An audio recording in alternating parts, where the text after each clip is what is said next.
Hello दोस्तों, आज मैं जिस मूवी को हिंदी में एक्सप्लेन करने वाला हूँ उस मूवी का नाम अगेंस्ट द आइस है। मूवी के स्टार्टिंग में कैप्टन और जॉर्ज को दिखाया जाता है जो कई दिन के सफ़र कर कर वह वापस शिप पर लौटे थे। इसलिए जॉर्ज का पैर खराब हो जाता है और इसलिए कैप्टन को जॉर्ज का पैर काटना पड़ता है। दूसरे सीन में 1909 में क्रिसमस का पार्टी को एंजॉय करने के लिए सारे क्रू मेंबर आप साथ बैठकर पार्टी को एंजॉय कर रहे थे, तब कैप्टन आता है और कहता है, हम दोनों ने इतने दिन तक सफ़र करने के बाद भी मुझे कुछ नहीं मिला, बस डेनमार्क का एक पुराना सा नक्शा मिला है जिसमें नए जगह की खोज को फाइनल रिकॉर्ड कैन में छुपाया गया है। कैन पत्थर का एक टीला होता है जिसमें कुछ भी सामान आप रख सकते हैं। कैप्टन कहता है कि अगर तुम चाहे तो मैं एक बार और कोशिश करना चाहता हूँ, अगर तुम सब में से कोई एक व्यक्ति हमें साथ देता। पर कोई भी कैप्टन का साथ जाने के लिए तैयार नहीं होता है क्योंकि वह सब वापस घर जाना चाहते थे।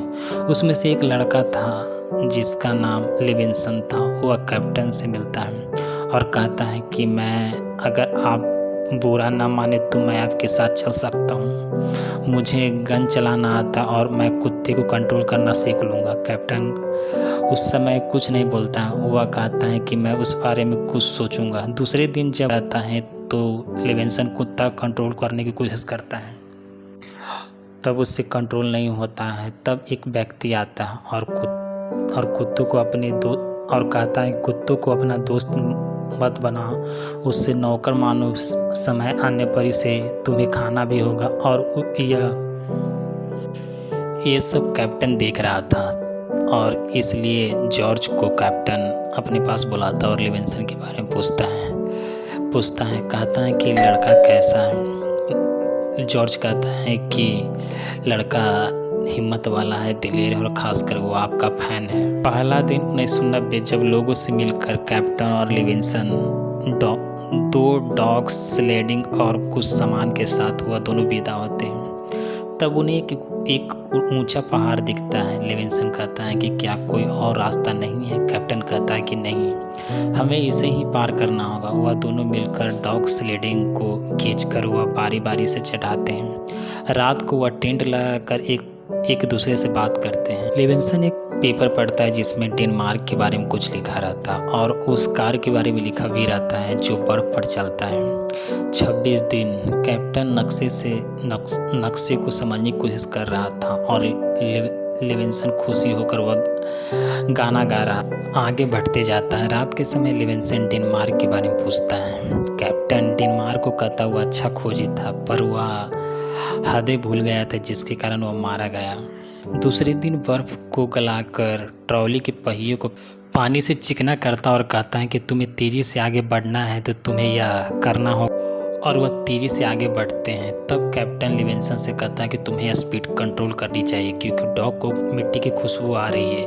पर लिविंगस्टन कंट्रोल नहीं कर पाता और वह तेज़ी से जाकर पहाड़ के नीचे गिरता है, जिससे वह बहुत मुश्किल से कुछ सामान और डॉग को लिविंगस्टन बचा पाता है। इसलिए कैप्टन लिविंगस्टन को डांटता है। रात को वह सोते हैं, सुबह फिर वह निकल चलते हैं जहाँ वह ऊंचे नीचे पहाड़ और झरने को पार करते हुए लिविंगस्टन कैप्टन को एक फोटो देता है जो उसे वो शिप पर मिला था जिसमें बहुत सारी लड़कियां रहती हैं। वह एक दूसरे को लड़कियों को चुनते हैं और उसका नाम रखते हैं और आगे बढ़ते हैं। काफ़ी ऊंचे पहाड़ को वह तेज़ तूफान और बर्फ को पार करते हुए 64वां दिन हो जाता है और खाने ख़त्म हो जाते हैं और गैस ख़त्म हो जाते हैं, जिससे लिविंगस्टन शिकार करने के लिए जाता है पर उसे कुछ नहीं मिलता है। इसलिए वह मजबूरन लिविंगस्टन को कुत्ता को मारना पड़ता है। कैप्टन नक्शा को देखता और कहता है कि हमें शायद दूसरे रास्ते से जाना होगा क्योंकि आगे और ऊंचे पहाड़ हैं। लिविंगस्टन कहता है कि हमें अब वापस लौट जानी चाहिए, हमारे पास कुछ भी खाने के लिए नहीं है। पर कैप्टन कहता है हम सब यह कर सकते हैं, हमें आगे बढ़। इसलिए वह दोनों आगे बढ़ पेन मिलता है जिसे देखकर वह बहुत खुश होते हैं। उसमें एक लेटर और सूप रहता है जिसे उस लेटर को वह पढ़ते हैं और वो नए जगह के खोज के बारे में लिखा रहता है और वह दोनों उस सूप को बनाकर पीते और वापस घर की तरफ लौटते हैं क्योंकि जो उन्हें चाहिए था उन्हें मिल गया था। 180 दिन आते समय एक कुत्ता फिर से मर गया। मर गया, जिससे लिविंगस्टन डॉग का कलेजी निकालता है, पर वह खाने से पहले वह जहरीला है या नहीं इसलिए वह चांदी डालकर उसे देखते हैं। अगर चांदी का रंग अगर दूसरे कलर में बदल जाए तो वह जहरीला होगा, पर वह नहीं बदलता और वह दोनों खाते हैं। अब उनके पास कुत्ते कम रहते हैं, इसलिए खुद ही ट्रॉली को खींचना पड़ता है। खींचने के कारण उन्हें भूख भी लगता है, इसलिए लिविंगस्टन शिकार के लिए निकलता है। उसे सूअर दिखता है, पर जैसे ही सूअर को मारने की कोशिश करता है कुत्ते भौंकने लगते हैं। पर कैप्टन के पास जब आता है तो भालू हमला करके 2 कुत्तों को मार चुका था और कैप्टन को मार रहा था। लिविंगस्टन भालू को गोली मारता और कैप्टन को नदी से बाहर निकालता है।